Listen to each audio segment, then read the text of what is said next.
La lámpara de grasa seguía encendida cuando comprendieron que el muerto todavía no había terminado de obedecer. La llama era baja, amarilla, contenida en un cuenco de arcilla negra que olía a cebo rancio y a junco húmedo. A su alrededor, el cuarto respiraba despacio. Adobe frío en los muros, una estera sobre el suelo apisonado, un jarro de cerveza espesa, un pan redondo cubierto con lino fino, un cuenco de agua que nadie se atrevía a tocar. El hombre yacía rígido, con la mandíbula vendada para que la boca no cediera, como si incluso en la inmovilidad hubiera que conservarle una forma correcta de presentarse. Afuera, más allá de la casa, Eridu seguía sonando viva, una compuerta al cerrarse, pasos sobre barro seco, el tirón áspero de una cuerda mojada. Pero allí dentro la ciudad parecía haber retrocedido un paso, como si supiera que aquello no era solo una muerte, era una transferencia. Y la pregunta, la más peligrosa de todas, comenzaba delante del cuerpo. Si el alma iba a seguir existiendo, ¿seguiría existiendo libre o seguiría existiendo bajo las mismas manos que habían gobernado su vida? La mujer del difunto ya no lloraba. Había entrado en esa fase más antigua que el llanto, la del cuidado meticuloso. Revisaba el borde del lino, corregía la posición de una vasija, apartaba una mosca del aceite perfumado con un gesto rápido y seco. Su hijo mayor, todavía con barro blanco pegado a las uñas, esperaba junto a la puerta interior sin saber dónde poner las manos. Había pasado la tarde ayudando a cerrar el pequeño nicho bajo el suelo del patio, donde el cuerpo descansaría cuando terminara la preparación. No era una tumba apartada del mundo, era la casa misma la que debía recibirlo, como si el muerto no abandonara del todo el dominio de los vivos, sino que cambiara de habitación. En el sur, la muerte rara vez cerraba algo de una vez. El agua enseñaba esa lección mejor que nadie. El limo volvía, la sal regresaba, las grietas reaparecían sobre muros ya reparados. También el difunto volvía, no con fuerza ni con aliento, sino con otra clase de peso. Seguía ocupando nombre, deuda, memoria, cuidado. El cuerpo dejaba de trabajar, la carga no. Por eso el cuarto estaba dispuesto con una precisión que no tenía nada de tierna. El pan no consolaba, el agua no adornaba, la cerveza no cumplía una costumbre vacía. Todo estaba allí para una sola cosa, sostener a quien ya no podía sostenerse solo. En Eridu nadie necesitaba decirlo en voz alta. El muerto seguía dependiendo de los vivos, y los vivos, si querían paz en la casa, debían seguir respondiendo por él. La idea del alma que iba endureciéndose en las ciudades del sur no ofrecía descanso, ofrecía continuidad bajo cuidado. Un anciano del linaje entró descalzo y se agachó junto al cuerpo. No traía bastón ni adornos, solo una tablilla pequeña de arcilla húmeda envuelta en tela. La dejó junto al cuenco de agua con el mismo cuidado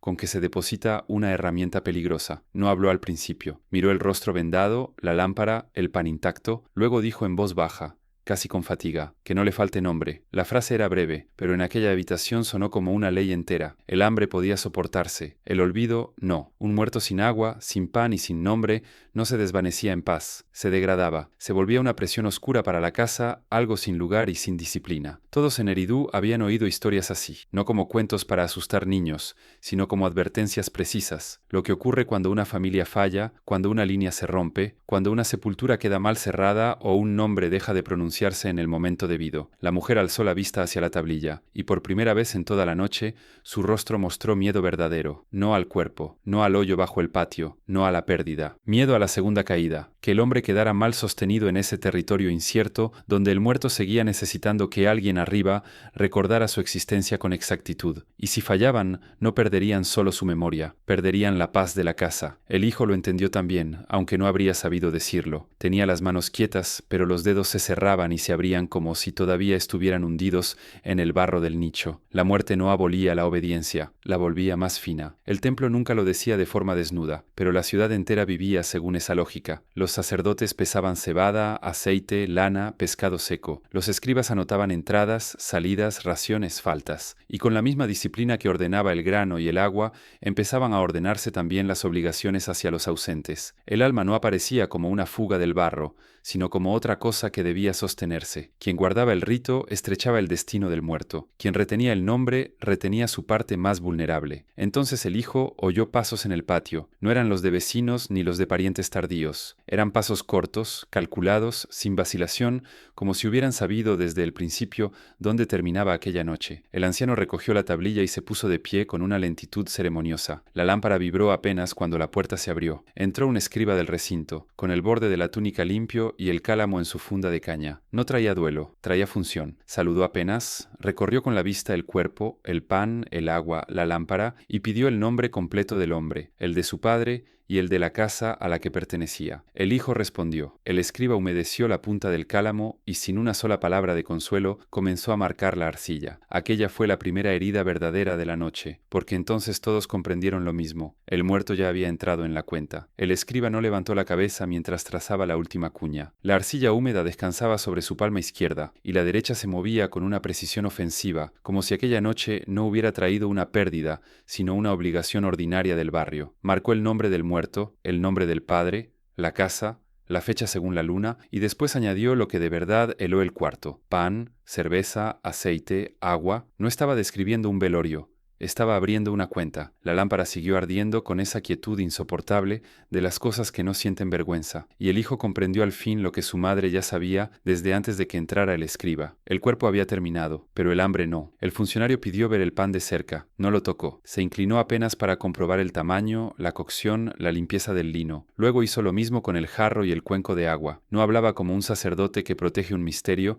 sino como un administrador que revisa una entrega. Aquello era peor. Una familia todavía puede discutir con el dolor. Con un procedimiento, no. El anciano del linaje observaba en silencio, los nudillos marcados sobre las rodillas. La viuda tenía los labios apretados hasta volverlos casi blancos. Nadie preguntó nada, porque todos entendían el principio brutal que sostenía la escena. Lo que seguía del hombre ya no podía sembrar, ni pescar, ni abrir una compuerta, ni reclamar con su propia voz. Si algo iba a recibir, tendría que recibirlo a través de otros. La teoría del alma en el sur nunca fue limpia. No prometía elevación ni gloria, prometía persistencia bajo condiciones. Por eso servía también al orden y pesaba tanto sobre quien se detenía a pensarla. El difunto no vencía a la muerte, se convertía en una dependencia nueva: agua, pan, nombre, y lo que perdía una sola vez empezaba a caerse. El escriba, sin embargo, no hablaba de alma. Una palabra así no le hacía falta. Hablaba de cumplimiento, de días señalados, de no interrumpir la continuidad. Lo hacía con la misma voz con que otros ordenaban reparar un muro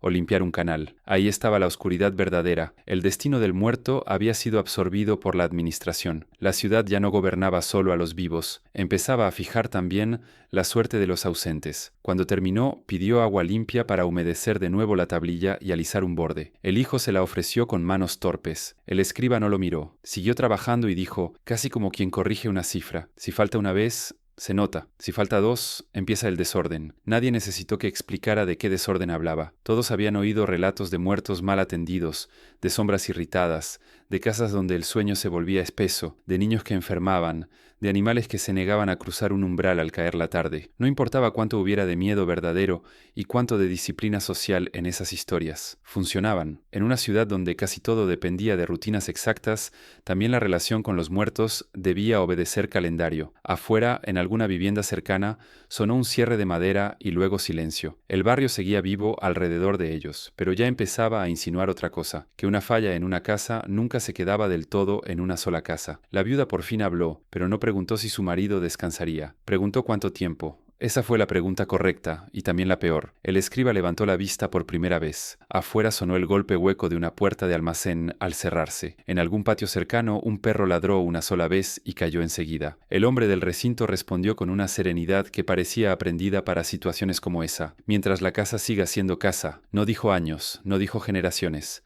Dijo casa, y en esa sola palabra entraban el suelo, el patio, los hijos, la memoria, el cereal, el techo entero. El destino del muerto dependía menos de lo que había sido en vida que de lo que los suyos lograran sostener después. La muerte no borraba la desigualdad, la empujaba más adentro. El anciano tomó aire por la nariz y miró hacia el patio interior, donde bajo una capa de barro apisonado esperaba el lugar de la sepultura. Ya no parecía un rincón familiar, parecía una bisagra. Enterrar al hombre allí no sería solo conservarlo cerca, sería atarlo para siempre a la fortuna de la casa. Si la familia prosperaba, el muerto seguiría recibiendo. Si el linaje se dividía, si el techo caía, si el nombre se perdía entre herencias mal repartidas y hijos ausentes, entonces también él empezaría a venirse abajo en esa región que nadie quería imaginar demasiado. El escriba selló la tablilla y se volvió hacia la puerta. Antes de salir, dejó una última frase con la misma neutralidad con que había pedido los nombres: temed menos a la muerte que al abandono. Luego salió al patio y el sonido de sus sandalias sobre la tierra húmeda se fue apagando hacia la calle. Durante unos segundos nadie se movió. La lámpara, el pan, el agua agua, el cuerpo vendado. Todo seguía en su sitio, pero ya no se parecía a una despedida, se parecía a un contrato. Entonces, desde la vivienda contigua, llegó un murmullo que no pertenecía a esa casa. Dos mujeres hablaban en voz baja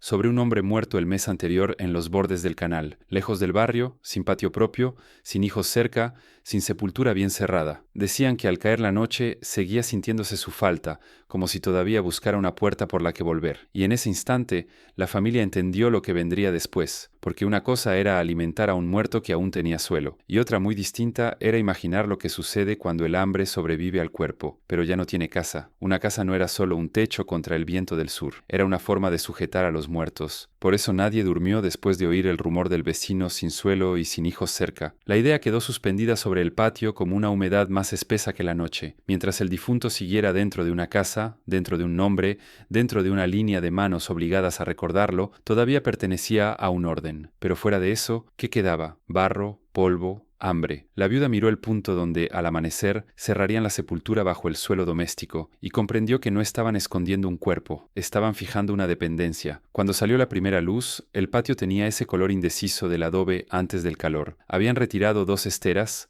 movido un recipiente de cebada y apartado un banco bajo de caña para dejar despejado el lugar. El hoyo no era profundo, no necesitaba serlo. En Eridú la tierra no prometía distancia, prometía continuidad. El muerto debía quedar abajo, sí, pero no tan abajo como para volverse ajeno. Bajo la casa, el difunto seguía perteneciendo al circuito de los vivos. La cocina encima, el paso de los hijos, el grano almacenado, el agua vertida, la memoria repitiéndose en gestos cotidianos. La familia no lo expulsaba del mundo, lo mantenía en una forma reducida, vigilada, dependiente. El hijo mayor ayudó a bajar el cuerpo con una cuerda corta. La mandíbula seguía vendada. El lino envolvía el torso con una limpieza que casi daba rabia. Después colocaron junto a él un cuenco pequeño, un jarro estrecho, una ración mínima. No porque imaginaran una comodidad en la oscuridad, sino porque ninguna familia decente quería arriesgarse a que al difunto le faltara desde el primer día aquello que más tarde tendría que seguir recibiendo por otras vías. Cada objeto era una declaración. No te dejamos libre, pero tampoco te abandonamos. La verdad de la casa era más incómoda. El suelo no separaba del todo a vivos y muertos. Los distribuía. Arriba seguía la fatiga del día. Moler, cargar, coser, medir. Abajo comenzaba otra permanencia. Muda, incapaz ya de trabajar, pero todavía dependiente del orden. Para no degradarse, el alma necesitaba algo más que una tumba. Necesitaba una estructura que la siguiera sosteniendo. En Eridú, por eso, la casa nunca fue solo refugio. Fue archivo de sangre, deuda y obediencia. El anciano del linaje arrojó la primera capa de tierra con una lentitud calculada. No dijo plegarias largas, solo pronunció el nombre del difunto 3 veces, con la voz áspera de quien sabe que repetir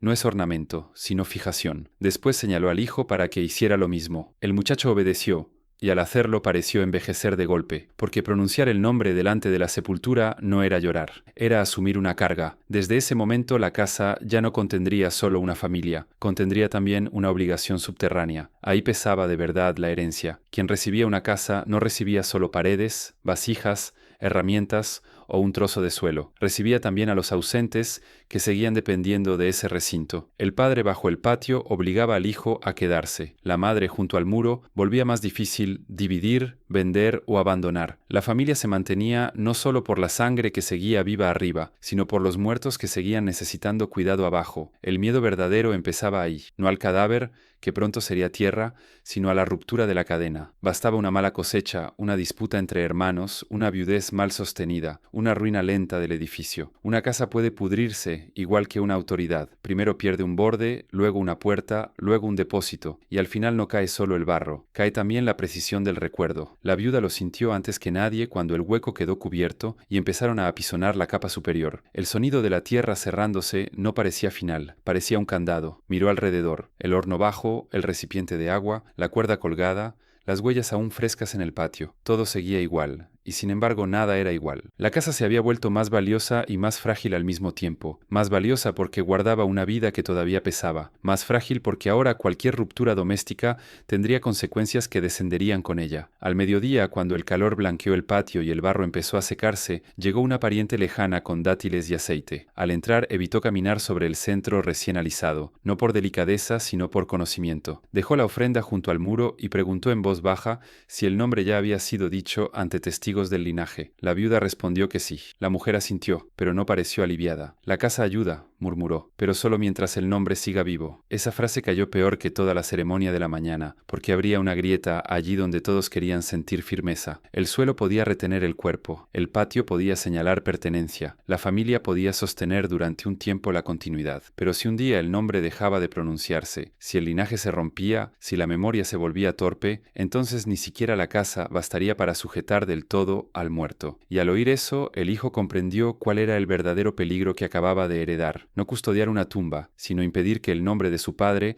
empezara a pudrirse antes que sus huesos. El hijo no volvió a mirar el centro del patio, empezó a mirar las bocas. Miraba la de su madre cuando repetía el nombre del difunto al amanecer, como si lo afirmara contra una corriente que intentara arrastrarlo. Miraba la del anciano del linaje al corregir una sílaba, al exigir que se dijera completo, con el nombre del padre detrás, sin recortes, sin pereza, sin esa costumbre de los vivos de abreviar lo que creen seguro. Miraba incluso su propia boca cuando lo pronunciaba a solas, y notaba algo que no había entendido hasta entonces. El peligro no estaba solo en la tumba, ni en el hambre del alma, ni en la oscuridad bajo la casa. El peligro estaba en la fatiga de la memoria. Un hueso tarda en pudrirse. Un nombre puede empezar a hacerlo mucho antes. Eso convirtió la casa en otra cosa. Ya no era solo el lugar donde el difunto había vivido y ahora reposaba. Era una cámara de repetición. Cada jornada debía conservarlo un poco, no con grandes lamentos, sino con la disciplina más sombría, impedir que el nombre se volviera borroso. En Eridú el alma no se sostenía sola, dependía de actos concretos, pan apartado, agua vertida, sílabas completas,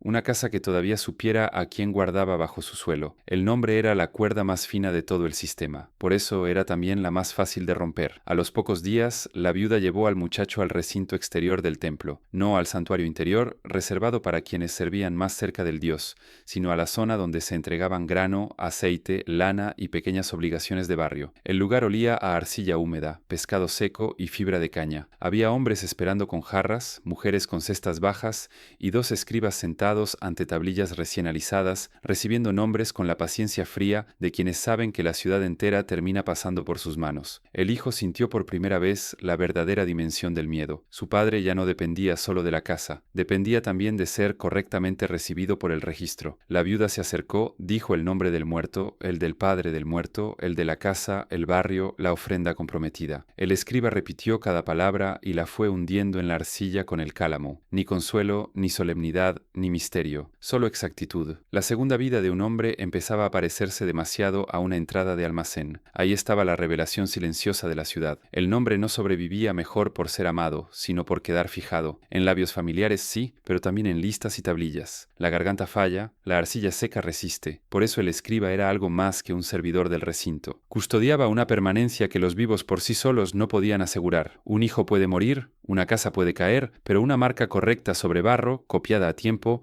prolonga a una persona más allá de quienes la lloran. El muchacho observó las manos del escriba y comprendió por qué daban tanto miedo. No parecían manos de guerrero ni de sacerdote extático. No imponían por fuerza ni por espectáculo. Imponían por conservación. Podían preservar el nombre de un hombre humilde con la misma serenidad con que podían dejarlo fuera. Y ahí estaba la parte más insoportable del sistema. El alma dependía de la memoria, pero la memoria, en cuanto salía del patio doméstico y entraba al recinto, empezaba a depender de funcionarios. Todos lo sabían, aunque pocos lo dijeran desnudo. Un muerto con hijos atentos, casa firme y cuentas limpias tenía más margen para seguir siendo reconocido. Otro, nacido en una casa rota por deudas, litigios o vergüenza, quedaba mucho más cerca de la disolución. La desigualdad no acababa en la muerte. Encontraba allí una forma más fría de continuar. Mientras esperaban a la sombra de un muro bajo para recoger la tablilla de confirmación, el hijo oyó al otro lado del patio una discusión demasiado baja para ser tranquila. Una mujer mayor, con el borde de la túnica mal ajustado por las prisas, insistía en que el nombre de su hermana había sido entregado el mes anterior junto con aceite y pan. El escriba, sin irritarse, revisaba una hilera de tablillas secándose al sol. Pasaba una por una con el dedo limpio, buscando la marca correcta. La mujer seguía hablando, cada vez más baja, como si el miedo a ser oída empezara a vencer a la rabia. El funcionario al fin encontró la serie de signos que buscaba. La leyó, volvió a leerla, y algo en su rostro cambió apenas, no hacia la compasión, sino hacia la distancia administrativa. Miró a la mujer y respondió: «Está el aceite». Está el pan, está la casa, falta el nombre. La frase pareció vaciar el aire. La mujer dio un paso adelante, luego otro, y negó con la cabeza como si eso pudiera corregir la arcilla. Dijo el nombre de su hermana una vez, 2 veces, 3, como si pronunciándolo con suficiente fuerza pudiera abrirlo dentro de la tablilla ya marcada. No sirvió. El escriba la sostuvo en la palma para que lo viera con claridad cruel. La entrega había sido registrada, pero el nombre no estaba. Había una ausencia donde debía haber una persona. La viuda apretó con fuerza la muñeca de su hijo. Ya no miraba a la mujer, miraba la tablilla, porque todos entendieron al mismo tiempo lo que aquello significaba. El pan podía volver a ofrecerse, el agua podía verterse otra vez. Incluso una falta material podía corregirse, pero si un nombre quedaba fuera del registro, lo que se abría no era un simple error, era el borde mismo de la segunda muerte. La mujer no gritó, eso fue lo que volvió insoportable la escena. Se quedó mirando la tablilla como si el barro húmedo acabara de abrirle un agujero en el pecho. Tenía el aceite, tenía el pan, tenía la casa, todo lo visible estaba en orden, y, sin embargo, donde debía estar el nombre de su hermana, había solo una continuidad vacía de signos, una sucesión correcta de entregas sin persona adentro. El escriba no parecía cruel, eso era peor. Sostenía la tablilla con la serenidad de quien sabe que la tragedia, cuando pasa por el registro, pierde ruido y gana poder. La mujer intentó repetir el nombre otra vez, más despacio, separando cada sílaba como si así pudiera incrustarla en la arcilla ya marcada. No funcionó, y todos los que estaban bajo aquella sombra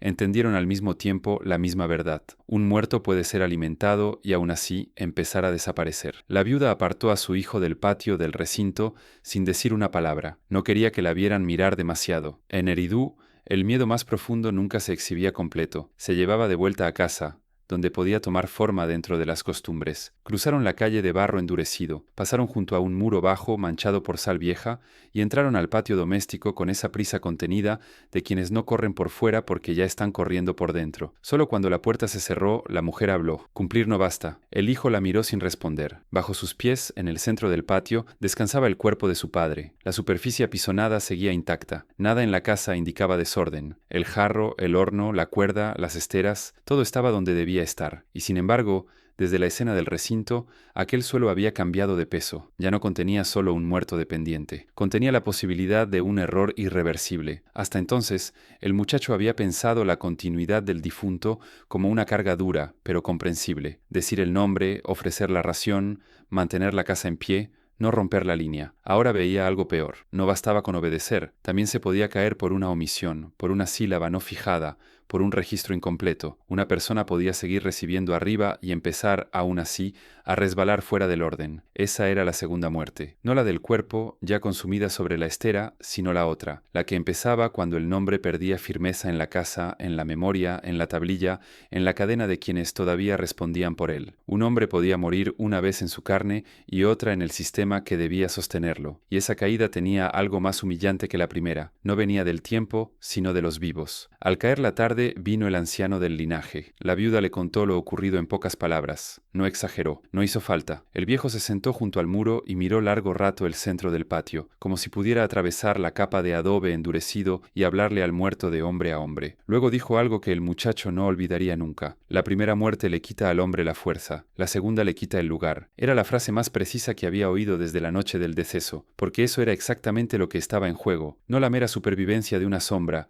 sino su lugar dentro del mundo ordenado. Un alma sin lugar no descansaba, no pertenecía, no recibía, quedaba suelta, hambrienta, resentida, cada vez menos persona y cada vez más amenaza. El anciano exigió revisar la pequeña tablilla doméstica donde habían asentado el nombre del difunto antes de la sepultura. La sostuvo cerca de la lámpara. Recorrió con el dedo las marcas todavía frescas y luego hizo repetir el nombre completo al hijo 3 veces. No estaba comprobando cariño, estaba entrenando resistencia contra la erosión. En esa casa, desde aquel día, el nombre ya no sería recuerdo espontáneo, sería disciplina, porque lo que una familia teme de verdad no es llorar menos con los años, es pronunciar peor, o peor todavía, seguir pronunciando bien arriba mientras abajo, en los lugares donde el orden se vuelve oficial, la persona empieza a faltar. La noticia del error en el recinto corrió por el barrio con rapidez vergonzosa. Nadie la contaba con placer, la contaban porque todos necesitaban medir el mismo abismo. En una casa vecina, una madre corrigió a su hija cuando ésta acortó el nombre de un abuelo durante una pequeña ofrenda de agua. En otra, un hombre volvió a revisar una lista vieja de parentescos guardada junto a cuerdas y cestas. El hijo oyó esas correcciones a través de los muros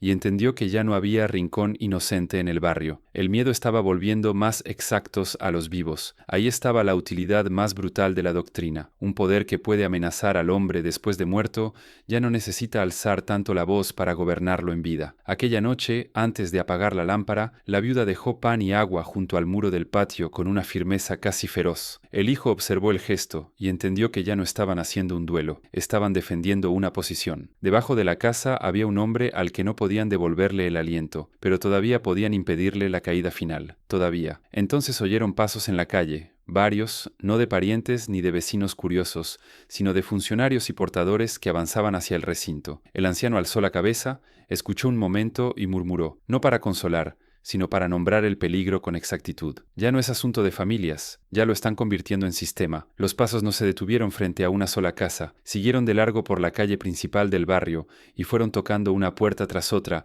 con esa paciencia implacable de los procedimientos que han dejado de ser excepcionales. La viuda lo entendió antes de asomarse. No venían a corregir un error aislado, venían a medir una población. En las viviendas más bajas del sur, donde el barro retenía el fresco de la noche y las familias todavía hablaban en voz baja por respeto al difunto reciente, algo estaba cambiando de escala. La teoría del alma acababa de salir del patio doméstico. Ya no era solo el miedo de una familia a perder a uno de los suyos por segunda vez. Se estaba volviendo recuento. Al amanecer, el anciano llevó al muchacho hacia el recinto exterior del templo. No iban como deudores, iban como testigos involuntarios. En el patio ya había más gente de lo habitual. Mujeres con cuencos pequeños cubiertos de lino, hombres con jarras estrechas, dos muchachos del templo transportando tablillas recién alisadas sobre bandejas de caña. No había llanto, había fila, y esa fila decía algo más terrible que cualquier lamento. Decía que los muertos no eran una suma de pérdidas privadas, eran una multitud sostenida por calendario, cereal, agua y memoria. Los escribas trabajaban deprisa, uno recibía nombres y filiaciones, otro los cruzaba con casas, barrios y entregas previas. Un tercero marcaba fechas de repetición, luna nueva, cambio de estación,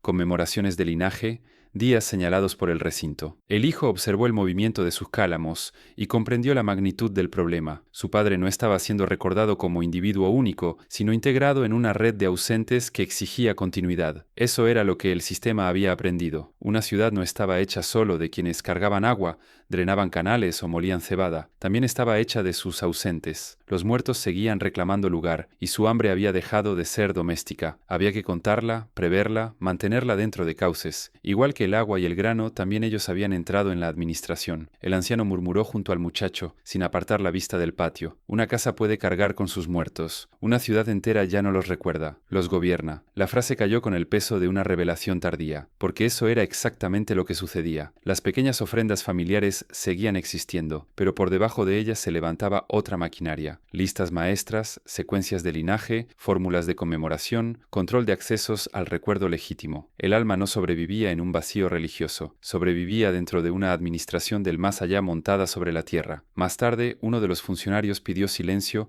y leyó en voz alta una serie de nombres del barrio. Algunos correspondían a muertos recientes, otros eran viejos, de generaciones anteriores, todavía mantenidos dentro del circuito de ofrendas por casas que no habían desaparecido. Al oírlos, el hijo sintió un vértigo extraño. Había hombres de los que ya nadie hablaba en la calle, mujeres cuyo rostro ningún niño podría reconocer, y sin embargo seguían entrando en la cuenta. No estaban vivos, tampoco estaban libres. Persistían porque el sistema todavía los admitía. Ahí estaba la oscuridad verdadera de la doctrina. El alma no garantizaba dignidad, garantizaba dependencia prolongada. Un muerto sin casa se degradaba, uno sin nombre se deshacía. Uno sin rito correcto se volvía inquietud, pero ni siquiera el correctamente inscrito se liberaba, solo pasaba a otra obediencia. La muerte no borraba la jerarquía, la afinaba. A media mañana el patio se vació un poco. Entonces apareció un hombre del recinto interior, de túnica más cuidada y sello colgado al pecho. No venía a registrar a los barrios pobres, venía a retirar una caja de tablillas antiguas para llevarlas a una cámara más seca. Los escribas se apartaron con respeto inmediato. El anciano, que conocía el lenguaje de las jerarquías mejor que el muchacho, inclinó apenas la cabeza y fingió mirar otra cosa, pero el hijo alcanzó a ver el contenido de una de las tablillas expuestas durante el traslado. No eran nombres de artesanos ni de pescadores, eran nombres pesados, antiguos, acompañados de fórmulas de rango, títulos, filiaciones más largas, ofrendas mayores, gobernantes, señores del recinto, hombres cuyo mandato había ordenado canales, depósitos y cuadrillas enteras, hombres ante los que otros se habían inclinado en vida, y aún ellos seguían allí, secos en la arcilla, recibiendo cuenta de pan, aceite y cerveza como cualquier otro ausente. El hijo se quedó inmóvil. Aquello bastaba. Si hasta los poderosos seguían dependiendo de una ración fijada en tablilla, entonces el más allá no corregía el rango, lo conservaba bajo vigilancia. El funcionario cerró la caja, selló la tapa con barro húmedo y ordenó que la llevaran al interior. Antes de que desapareciera tras la puerta del recinto, el muchacho alcanzó a oír una última frase dirigida al escriba principal: que no se mezclen los señores con los comunes. Esos registros van abajo, abajo, y por primera vez la palabra no sonó como dirección, sino como jurisdicción. Abajo no significaba profundidad, significaba régimen. El muchacho siguió mirando la puerta por la que había desaparecido la caja de tablillas, como si todavía pudiera ver a través del adobe húmedo el destino de aquellos nombres pesados. Señores del recinto, administradores de grano, hombres ante los que otros habían inclinado la espalda durante años, y aún ellos terminaban separados, clasificados y enviados abajo, no mezclados con los comunes, había dicho el funcionario, como si la muerte no aboliera el rango, sino que lo reorganizara en otra jurisdicción. Eso explicaba el tono con que en Eridú se hablaba del mundo de los muertos, no con entusiasmo de promesa,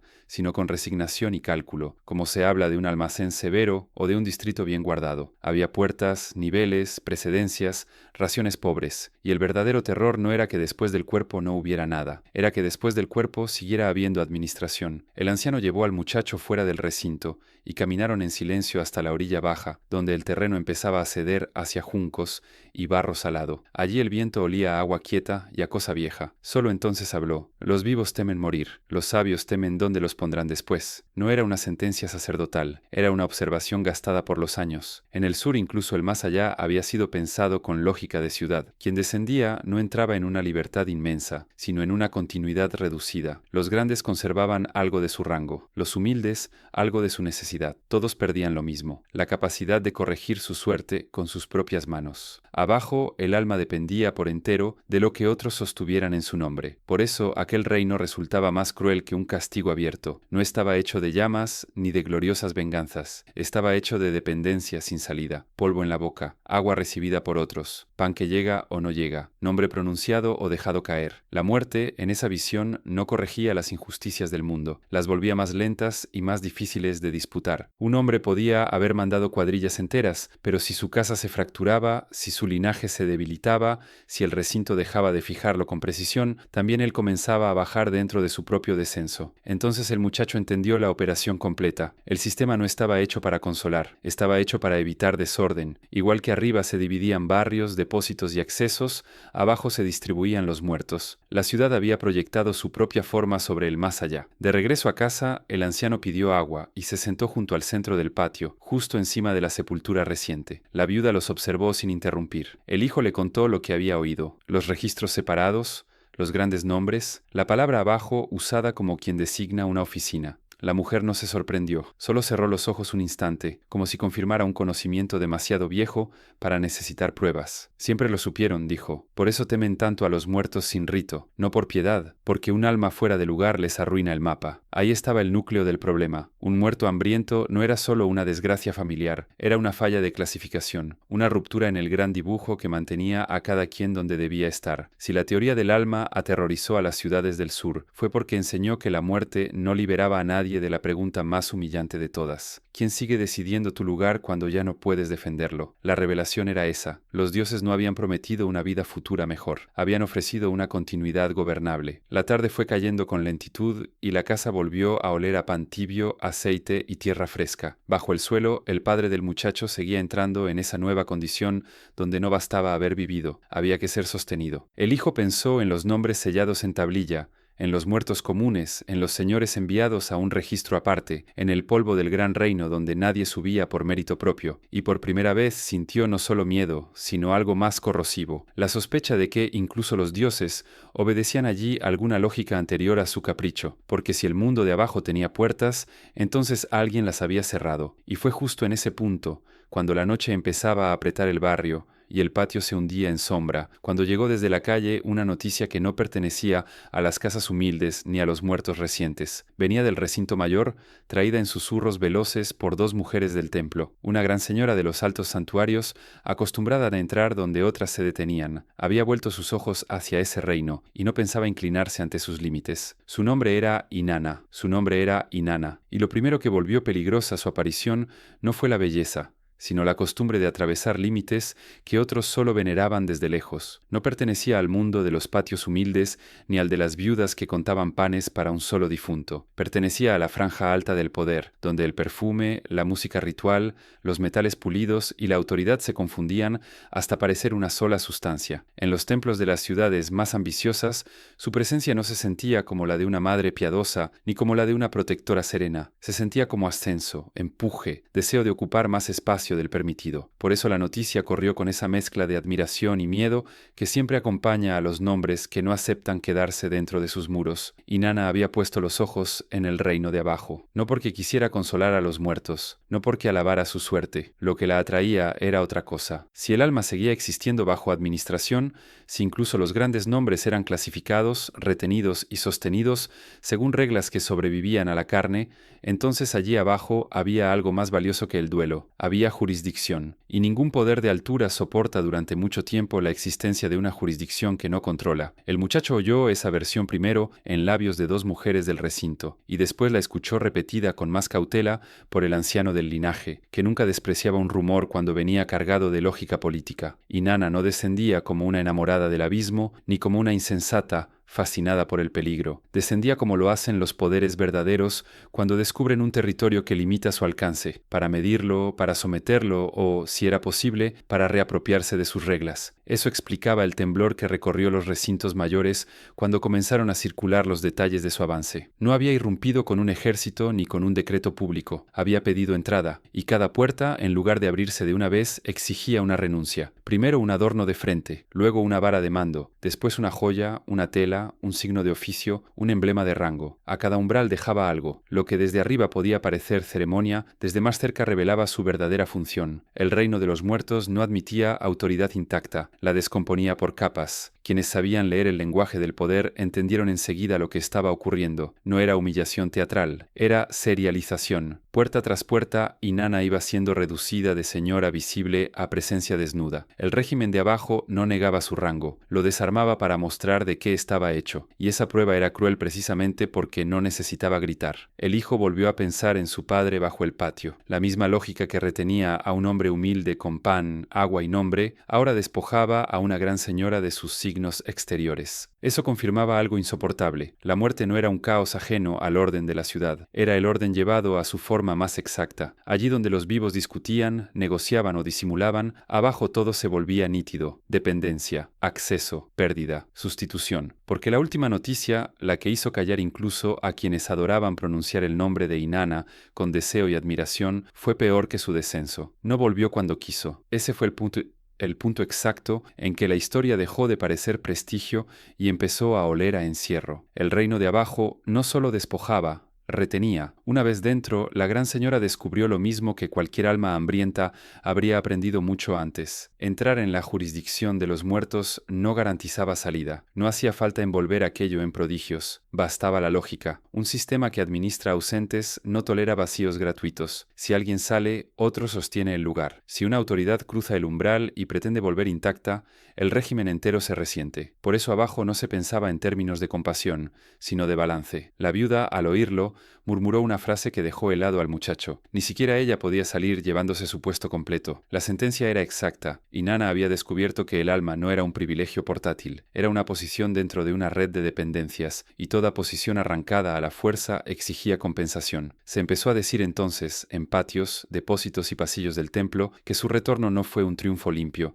sino una negociación manchada. No volvió porque hubiera vencido al reino de abajo, volvió porque aceptó que alguien ocupara el lugar que ella dejaba. La revelación era peor. El alma no solo podía ser sostenida o degradada, podía ser retenida, sustituida, intercambiada. Eso hacía del más allá algo más terrible que una prisión. Lo convertía en una máquina de equivalencias. Y entonces la pregunta cambió de escala. Si incluso una gran señora podía acercarse al límite, perder sus signos, ser retenida y volver solo bajo condición, ¿qué ocurriría con un mortal elegido precisamente por su obediencia, su disciplina y su capacidad de soportar demasiado saber? La respuesta empezó a tomar forma no en un palacio ni en un campo de batalla, sino en el lugar más peligroso de todos, la cercanía entre un gran señor del conocimiento y un hombre todavía vivo. Su nombre era Adapa, y lo inquietante no era que hubiera subido demasiado, lo inquietante era que, antes de subir, ya sabía demasiado para seguir siendo solo un hombre útil. No era rey, no llevaba diadema, ni escolta, ni ese brillo pesado del rango que permite confundir obediencia con admiración. Venía de una clase de cercanía mucho más peligrosa, la de quienes sirven tan bien que terminan viendo la estructura por dentro. En una ciudad como Eridú,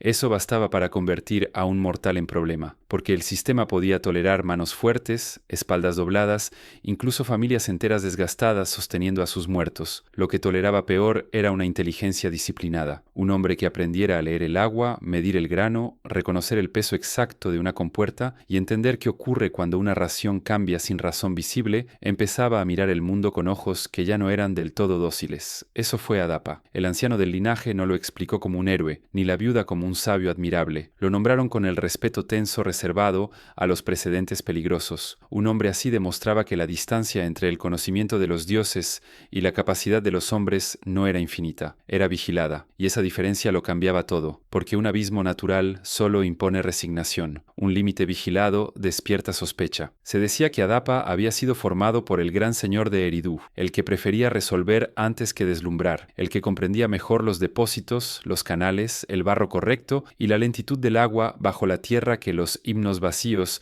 de quienes gobernaban solo desde arriba. Eso hacía del vínculo algo todavía más corrosivo. No era un mortal que hubiera robado un secreto a fuerza de ambición. Era un hombre al que se le había permitido aprender, y un hombre al que se le permite aprender demasiado no sigue sirviendo con la misma inocencia que el resto. El muchacho escuchó en silencio mientras el anciano trazaba con el dedo líneas invisibles sobre el barro del patio, como si dibujara un mapa del problema. El cargador trabaja, murmuró. El escriba recuerda, pero el hombre que comprende por qué el sistema necesita ambas cosas, ese ya no es solo un siervo. Ahí residía la amenaza de Adapa, no en la violencia, sino en la lucidez. Conocía los ritmos del templo, la economía de las ofrendas, la relación entre agua, cereal, depósito y autoridad. Comprendía que una ciudad no se sostiene por milagro, sino por una arquitectura precisa de funciones, y eso lo acercaba demasiado a una verdad que el poder antiguo solo concede a medias. El orden parece sagrado mientras no se ve cómo está hecho. Luego ocurrió el episodio que ningún patio del sur contaba con alegría. Adapa salió al agua. El viento del sur volcó su embarcación. No fue un combate glorioso, fue una humillación. Ropa empapada, madera inestable,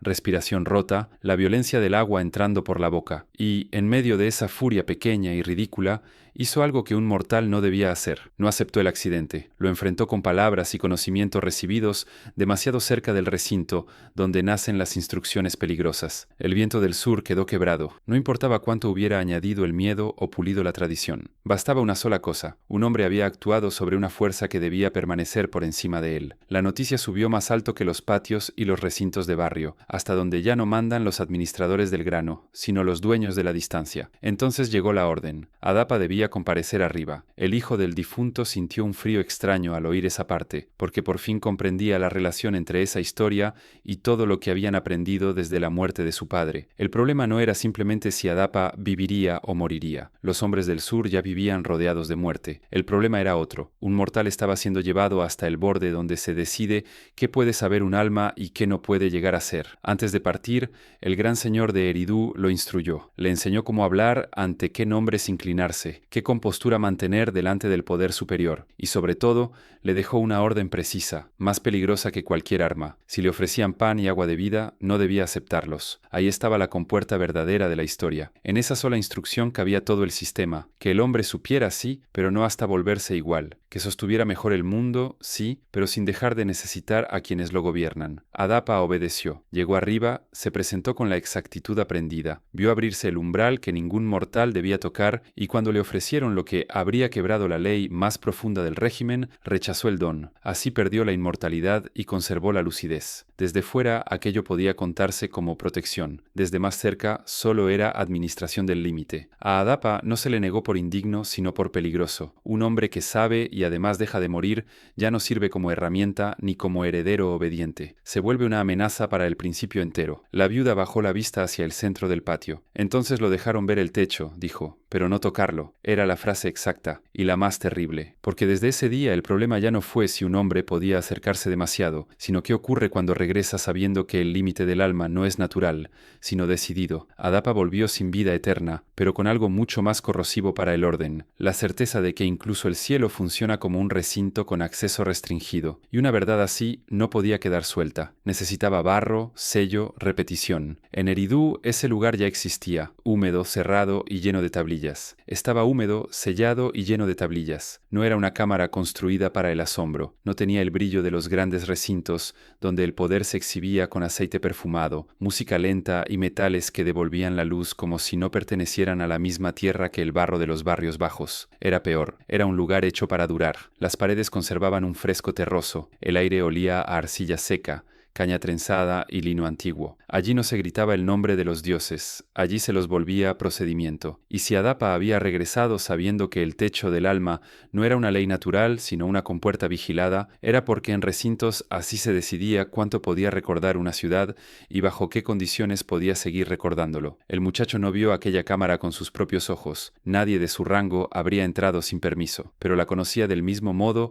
en que toda Eridú conocía las cosas que no debía tocar, por el efecto que producían. Los escribas salían de allí con tablillas envueltas en lino y la voz más baja que antes. Los sacerdotes del santuario interior corregían fórmulas según copias guardadas en esos depósitos, las listas de ofrendas a los muertos, los nombres antiguos, los lamentos correctos, las secuencias que distinguían a un ausente bien sostenido de un alma degradada, todo eso descansaba en el mismo vientre de barro. La ciudad podía permitirse olvidar un rostro, no podía permitirse olvidar el método. Ahí estaba la forma más fría del dominio. El alma, en apariencia, pertenecía al misterio. En la práctica dependía de instrucciones. Había himnos para días señalados, fórmulas para llamar al difunto por su nombre completo y distribuciones precisas de pan, cerveza y agua según casa, rango y calendario. Y había sobre todo precedentes. Tablillas antiguas, copias de copias, secuencias endurecidas por generaciones de uso. Todas decían lo mismo sin decirlo desnudo. La muerte no abolía la administración, la trasladaba a otro registro. El anciano del linaje explicó esa verdad de un modo que el hijo no olvidaría nunca. Un hombre muere una vez en la estera, después puede seguir muriendo en cada error de quienes lo gestionan. Era una frase brutal, pero exacta, porque el archivo no estaba allí para honrar la fragilidad humana, estaba para impedir que la continuidad se volviera caótica. El alma necesitaba rito, el rito necesitaba copia,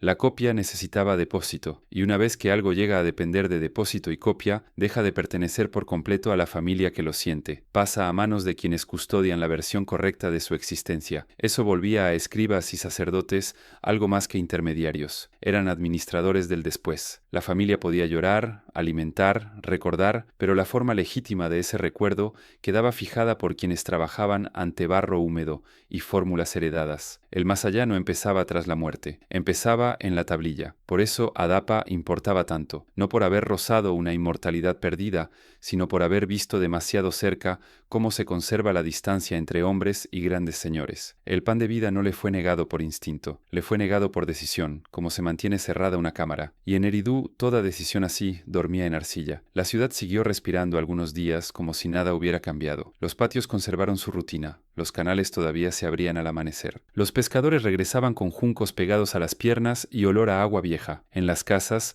los muertos recientes seguían recibiendo sus pequeñas raciones, pero bajo esa apariencia de continuidad había empezado a moverse otro miedo. Los depósitos de cereal no estaban tan llenos como debían. Dos compuertas al sur habían dado problemas tras una mala crecida. La sal había mordido más tierra de la prevista en los bordes de ciertos cultivos. No era todavía desastre, era algo peor para una ciudad administrada, insuficiencia. Eso entendieron primero los hombres del archivo. Cuando el excedente baja, todo lo distribuido se vuelve frágil. Se ajustan raciones, se retrasan entregas, se revisan prioridades. El templo resiste más, los barrios menos, y lo que nadie quería decir desnudo empezó a sentirse en todas partes. Si el grano escaseaba arriba, también escasearía para los muertos. El alma no tenía cosecha propia, dependía por entero de la economía de los vivos. La viuda lo advirtió una tarde cuando el muchacho regresó del recinto exterior con una noticia seca, casi administrativa. Ese mes algunas casas debían esperar un día más para completar las ofrendas fijadas. Un día más, solo eso. Sin embargo, al oírlo, la mujer dejó caer el cuenco que estaba lavando, y el agua se abrió sobre el suelo del patio,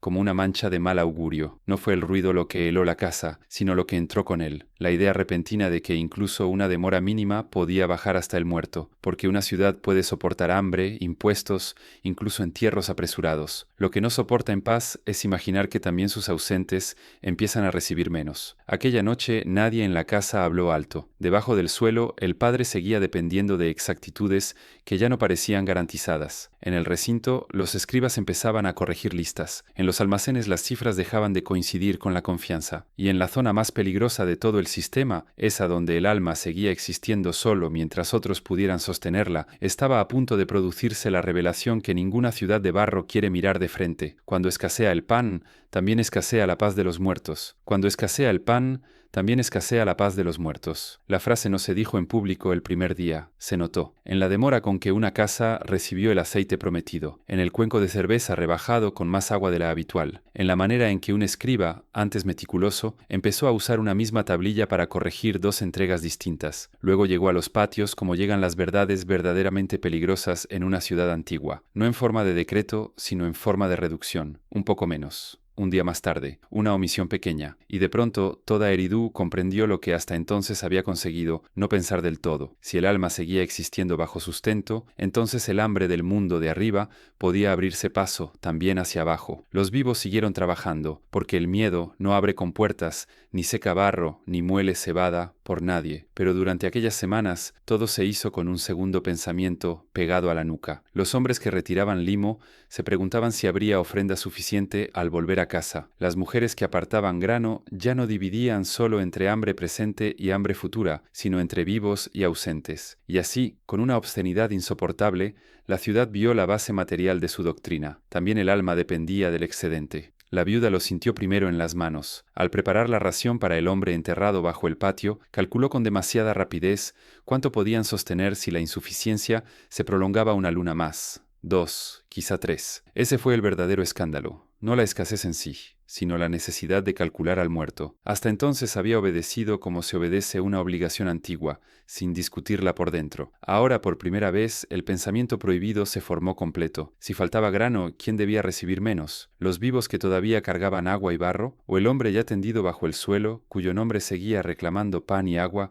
como si aún tuviera boca? Ninguna ciudad soporta mucho tiempo una pregunta así sin volverse más cruel. En el recinto exterior empezaron las tensiones pequeñas, las peores. No había revuelta, había reclamaciones exactas. Una familia afirmaba haber entregado aceite suficiente el mes anterior y exigía que el nombre de su madre no quedara retrasado. Otra pedía revisar una cuenta vieja de cerveza ritual, porque el difunto era anciano del linaje y no podía ser tratado igual que un hombre sin descendencia fuerte. Un escriba, agotado, respondió lo que todos temían escuchar. Los muertos dependen de lo que queda. Era una frase administrativa. Sonó como blasfemia. Con esa frase cayó la máscara del sistema. El más allá no estaba garantizado por justicia ni por una ley eterna. Duraba mientras la ciudad pudiera pagarlo. El alma no era una promesa invulnerable, era una posición dentro de una economía del recuerdo. El miedo se volvió más agudo. Ya no bastaba con haber sido enterrado correctamente, con tener nombre, con pertenecer a una casa. Ahora todo dependía de que la casa resistiera, de que el barrio no se vaciara, de que los depósitos no cayeran demasiado, de que el escriba no recortara por necesidad lo que antes entregaba por deber. Los hombres del sur llevaban generaciones aceptando que la muerte no traía libertad. Ahora entendían algo peor, tampoco traía seguridad. Una noche, al volver del recinto, el hijo encontró a su madre de rodillas junto al centro del patio, sin llanto y sin lámpara, con el cuenco de agua entre las manos como si pesara más que una piedra. No estaba rezando, estaba dudando. Y aquel instante valió más que 100 himnos, porque reveló el punto exacto donde la doctrina del alma se volvía disciplina sobre los vivos. La mujer no temía solo por el difunto, temía convertirse ella misma en alguien capaz de racionar el recuerdo. Nos enseñaron a temer que sufran abajo, dijo por fin, sin levantar la cabeza, para que nadie se atreva a discutir arriba. El hijo se quedó inmóvil. Debajo del suelo, el padre seguía dependiendo de ellos. Pero por primera vez, la dependencia cambió de dirección delante de sus ojos. No eran solo ellos quienes sostenían al muerto, era el muerto quien estaba siendo usado para sostener su obediencia. La sospecha se extendió más deprisa que cualquier tablilla. Tal vez la teoría del alma nunca había servido sobre todo para explicar qué ocurre tras el último aliento. Tal vez servía, antes que nada, para volver más dócil a quien aún respiraba. Si el peor destino imaginable era seguir existiendo hambriento, sin agua, sin nombre o fuera de lugar, entonces cada vivo trabajaría, entregaría y callaría un poco más, para no caer un día en esa misma dependencia. Y cuando una ciudad comprende que incluso sus muertos han sido incorporados a la maquinaria del control, deja de temer solo a la muerte, empieza a temer la idea misma del alma, no porque de pronto haya dejado de creer en ella, eso sería demasiado simple, demasiado limpio para una ciudad hecha de barro, de cuentas y de continuidad forzada. Lo que cambió en Eridu fue algo más corrosivo. Los hombres siguieron enterrando a sus padres bajo el suelo de la casa, siguieron apartando pan, cerveza y agua, siguieron pronunciando nombres con la disciplina áspera de quien no quiere perder a nadie por segunda vez. Pero ya no podían hacerlo con la misma inocencia. Ahora entendían demasiado. Entendían que el alma, tal como la habían recibido, no era una libertad prometida a los mortales, sino una permanencia vigilada. Y una permanencia vigilada se parece demasiado a otra forma de gobierno. Esa fue la teoría que aterrorizó al mundo antiguo. No una sombra que sobrevive para consolar a los hombres, ni una continuidad justa que corrige al fin el sufrimiento de la tierra. La forma mesopotámica del alma fue más dura y más útil. Dijo que una parte del hombre seguiría existiendo, sí, pero no libre, todavía necesitada de pan, agua, nombre, casa, tablilla, linaje y ofrenda. La muerte no rompía el vínculo con el poder, lo afinaba. Por eso todo encajó al fin con una claridad insoportable, el cuerpo vendado en la estera, el escriba abriendo cuenta para un difunto como quien registra una entrega de cebada, la casa construida encima del muerto para que el ausente siguiera perteneciendo a un recinto visible, el nombre fijado en la garganta y en la arcilla para impedir la segunda caída, los registros separados de los grandes y los comunes, demostrando que ni siquiera el rango abolía la dependencia, el reino de abajo no como justicia, sino como jurisdicción, la gran señora que descendió y tuvo que despojarse de cada signo de poder antes de descubrir que ni ella podía salir intacta. El mortal instruido que llegó casi hasta el borde del cielo, solo para aprender que la inmortalidad no era una ley inaccesible, sino un permiso negado. Los archivos húmedos donde el más allá se convertía en procedimiento. La escasez que mostró, con la vulgaridad fría del hambre, que también los muertos dependían del excedente de los vivos. El alma no había sido pensada para consolar a los hombres. Había sido pensada para mantenerlos dentro del orden incluso después de muertos, y sobre todo antes de morir, porque nadie trabaja igual si cree que la muerte termina con toda obligación. Nadie obedece igual si imagina que el último aliento lo liberará por fin de la jerarquía, del recinto, del reparto desigual, del peso de los nombres y de las manos ajenas. Pero una ciudad que convence a sus habitantes de algo mucho peor, que seguirán existiendo hambrientos, dependientes y vulnerables al abandono, ha encontrado una forma de obediencia más profunda que el castigo inmediato. Ha conseguido que los vivos teman no solo al dolor ni a la ruina. Ha conseguido que teman la continuidad. El sistema tomó la necesidad humana de perdurar y la convirtió en infraestructura. La unió a la casa, al linaje, al archivo, al templo, a la ración, al calendario y al precedente. Así el alma dejó de ser solo una esperanza y pasó a ser una pieza del orden civilizatorio. Por eso los muertos no fueron imaginados como iguales felices perdidos en una claridad lejana, sino como una segunda población, más débil, más dependiente, más silenciosa, todavía sometida a administración. Ese era el defecto original del sistema. Podía durar mucho tiempo, pero nunca volverse inocente. Cuanto más enseñaba a medir, registrar, copiar y recordar, más arriesgaba lo único que no podía permitirse, que un mortal comprendiera la maquinaria, que viera que el alma no era una verdad pura caída del cielo, sino una construcción sostenida por recintos, ofrendas, procedimientos y miedo, y que entendiera por fin que la teoría sobre lo que sobrevive al cuerpo era también una teoría sobre cómo prolongar el mando. Por eso las ruinas son más honestas que los himnos. Una ruina no promete salvación, solo deja ver lo que el tiempo no consiguió borrar del todo. Ladrillos, cimientos, tablillas quebradas, patios hundidos, cámaras húmedas, nombres a medias, restos. Pero a veces los restos dicen más verdad que las doctrinas enteras. Dicen que hubo hombres aquí. Dicen que esos hombres tuvieron miedo. Dicen que construyeron casas para no soltar a sus muertos, archivos para no soltar sus nombres y templos para no soltar el orden. Dicen también que, al final, comprendieron algo demasiado grande para volver a creer con limpieza, que el alma podía ser real para ellos, y aún así haber sido diseñada como una cadena. Ese fue el terror, no morir. Saber que incluso después de la muerte, alguien podía seguir decidiendo si tu sed merecía agua, si tu nombre merecía memoria y si tu sombra merecía un lugar bajo la tierra.